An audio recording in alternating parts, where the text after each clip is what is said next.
Welcome to જય માનપણા kitchen. હું લાબી આહિર આપશો ને મારા જય દ્વારકાધીશ. વધેલા ભાતમાં ચોખાનો લોટ ઉમેરી અને એકદમ ટેસ્ટી અને યુનિક રીતે રેસીપી બનાવીને તૈયાર કરો.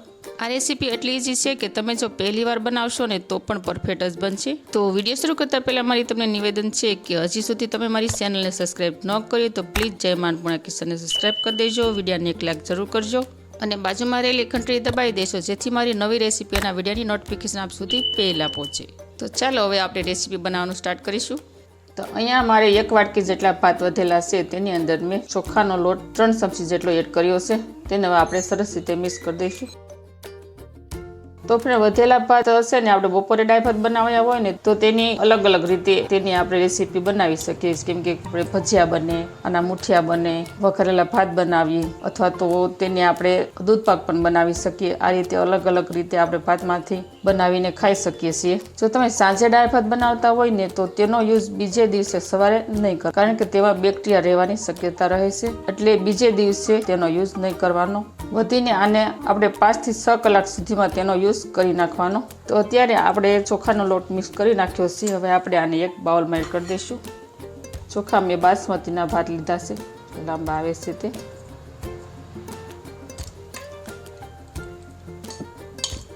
તેને આપણે થોડા ચમચી વડે પ્રેસ કરી નાખશું. ભાત છે તે ભાંગી જાય. વધારે આપણે મેશ નથી કરી નાખવાના, થોડા અધકચરા જ મેશ કરીશું.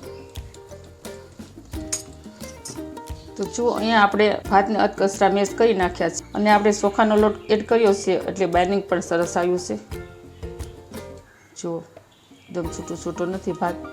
હવે આમાં આપણે 1 વાટકી જેટલો રવો લઈ લઈશું. તો રવો છે ને તે થોડો કણીદાર છે. જો આ રીતે લેવાનો. હવે આપણે તેને ભાતમાં એડ કરી દઈશું.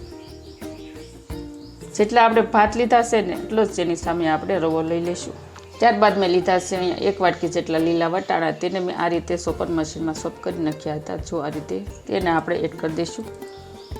અહીંયા મેં એક મીડિયમ સાઇઝનો કાંદો લીધો છે. તેને મેં આ રીતે ઝીણા ઝીણા ટુકડા કરી નાખ્યા છે. તેને એડ કરી દઈશું. ત્યારબાદ લીધું છે 1 બટેકાનું સીણ. તેને મેં આ રીતે સીણી અને 2 પાણીથી વોશ કરી લીધું છે. તે એડ કરી દઈશું 1 વાટકી જેટલું. અને 1 નંગ ગાજર લીધું છે. તેને પણ મેં આ રીતે પણ આપણે ખમણી નાખ્યું છે. તે એડ કરી દઈશું. ત્યારબાદ તીખાસ માટે લીધું છે મેં 2 મરચી અને 1 ઈંચ આદુનો ટુકડો. તેને પણ આ રીતે મરચી કટરમાં કટ કરી નાખ્યું છે. તે એડ કરી દઈશું. ત્યારબાદ આવશે દહીં. અહીંયા અમે મીડિયમ ખાટું લીધું છે. 1 વાટકી જેટલું દહીં એડ કરી દઈશું. તમારી પાસે જો દહીં ન હોય તો તમે આ દહીંની જગ્યાએ છાશ પણ એડ કરી શકો છો. 1 વાટકી જેટલા લીલા ધાણા એડ કરી દઈશું. સ્વાદ અનુસાર મીઠું એડ કરી દઈશું. અત્યારે મેં 1 ચમચી મીઠું લીધું છે. 1 ચમચી લઈ લઈશું ધાણા જીરું પાવડર. 5 ચમચી લઈ લઈશું હિંગ, પસવામાં સરળ પડે. 1 ચમચી જેટલી હળદર એડ કરી દઈશું. 1 વાટકી જેટલું પાણી એડ કરી દઈશું. તમારે જો છાશ એડ કરવાની હોય ને તો પાણી એડ નહીં કરવાનું. મેં દહીંનો યુઝ કર્યો છે એટલે મેં પાણી લીધું છે. હવે આપણે તેને સરસ રીતે મિક્સ કરી દઈશું.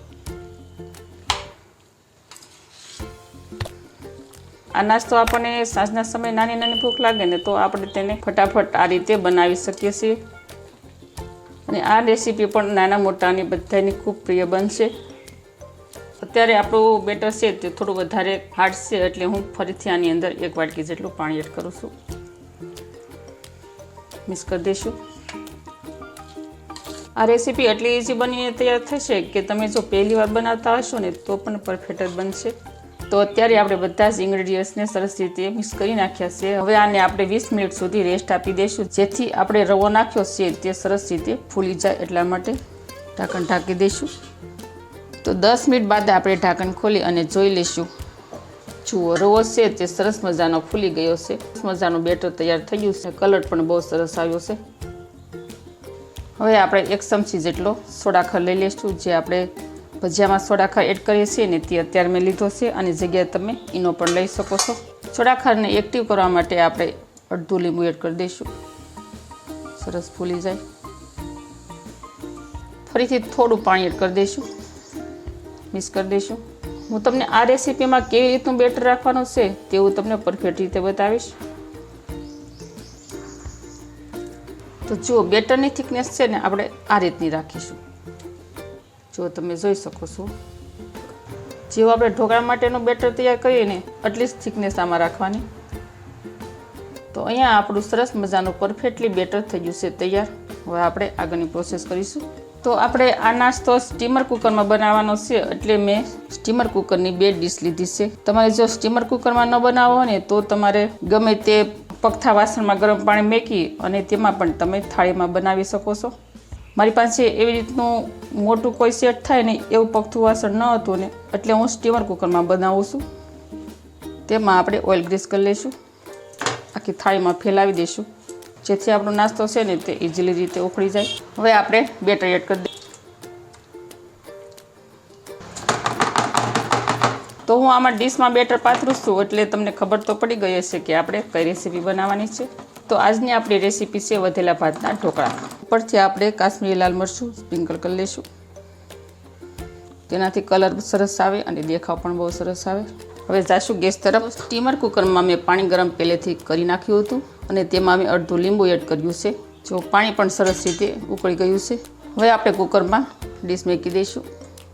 આ રીતે બીજી ડીશ પણ મૂકી દઈશું. ઢાંકણ ઢાંકી દઈશું.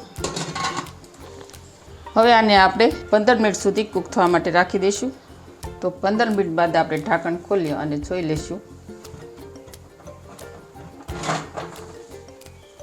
તો જુઓ, અહીંયા આપણા પ્રોપરલી સરસ મજાના ઢોકળા થઈ જશે તૈયાર. આપણે સાકો વડે શેક કરી લઈશું. જો સડી ગયા છે સરસ મજાના. હવે આપણે ઢોકળિયાની પ્લેટને બહાર લઈ લઈશું. હવે આપણે શાઇનિંગ આપવા માટે ઢોકળાની ઉપર થોડુંક ઓઇલ ગ્રીસ કરી લઈશું. તો ફ્રેન્ડ, આજની આ રેસીપી તમને કેવી લાગી તે મને કમેન્ટ કરી અને જરૂર કહેજો, અને કેવી બની એ પણ તમે મને કમેન્ટ કરી જરૂર કહેજો. અને તમે આ રીતે વધેલા ભાતમાંથી આવી રીતે અલગ અલગ રીતે તમે બાળકોને પણ બનાવીને આપી શકો છો. હવે આપણે આના પતિકા પાડી લઈશું.